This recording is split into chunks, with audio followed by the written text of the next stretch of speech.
Bienvenue dans la deuxième partie de notre vidéo où nous explorons les différents types de données. Dans la partie précédente de cette vidéo, nous avons appris que les données peuvent être divisées en deux types principaux, les données qualitatives et les données quantitatives. Dans cette partie, nous allons explorer une autre distinction importante, les données structurées et non structurées. Ces termes ne décrivent pas le contenu des données, mais la manière dont celles-ci sont organisées et traitées. Ces termes ne décrivent pas le contenu des données, mais la manière dont celles-ci sont organisées et traitées. Commençons par les données structurées. Ces données sont bien organisées et faciles à rechercher. Elles ressemblent souvent à des tableaux, comme ceux que l'on retrouve dans les documents Excel ou les feuilles de calcul Google. Les données structurées contiennent principalement des nombres, mais elles peuvent également inclure des mots ou des phrases catégorisées. Par exemple, pensez aux données recueillies lors de l'enquête de la semaine 4 de l'année 1 du PCPOB, où les dirigeants d'organisations caricatives ont discuté des compétences qu'ils recherchent chez les nouveaux employés. En trouvant des mots répétés comme communication ou collecte de fonds, et en leur donnant des étiquettes ou des codes, nous transformons les données brutes en données structurées. Il est ainsi plus facile de procéder à une analyse numérique et de voir quelles sont les compétences les plus souvent mentionnées. En revanche, les données non structurées ressemblent un peu à des pièces de casse-tête dont l'image manque de clarté. Il peut s'agir de documents textuels, d'images, de vidéos, de messages sur les médias sociaux ou même de journaux de serveurs informatiques. Une façon de considérer les données non structurées est de les qualifier d'holistiques. Qu'elles aient des attributs qualitatifs ou quantitatifs, les données non structurées s'inscrivent souvent dans un contexte plus large et nécessitent des méthodes d'examen plus détaillées ou interprétatives. En effet, elles n'ont pas de structure ou de format prédéfini et des techniques plus avancées pour trouver des informations significatives sont donc requises.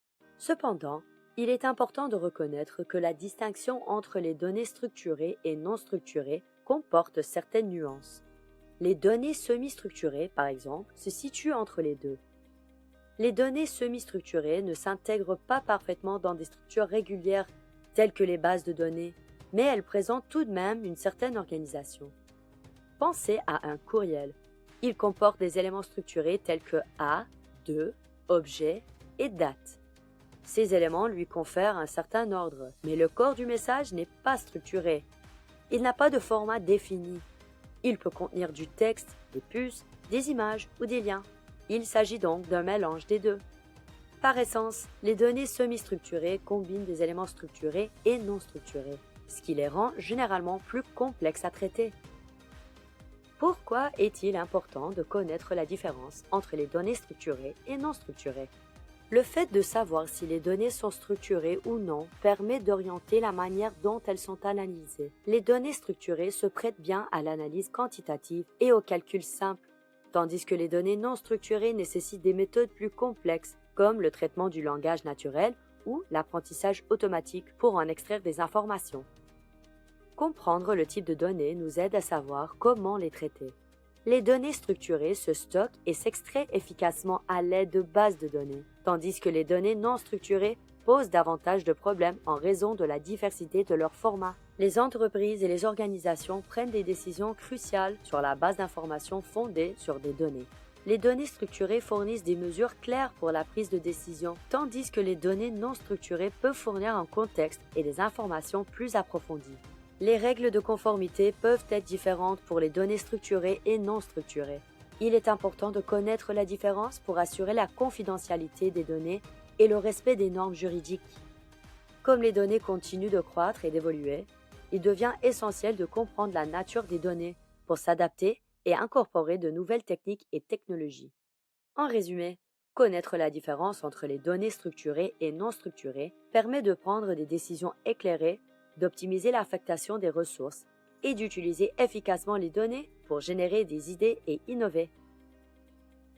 Comment ces types de données sont-ils utilisés dans les organisations à but non lucratif ou caricatif?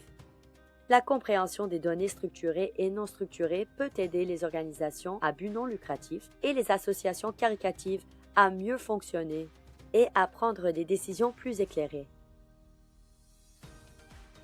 Prenons l'exemple d'une organisation caritative qui travaille avec des bénévoles.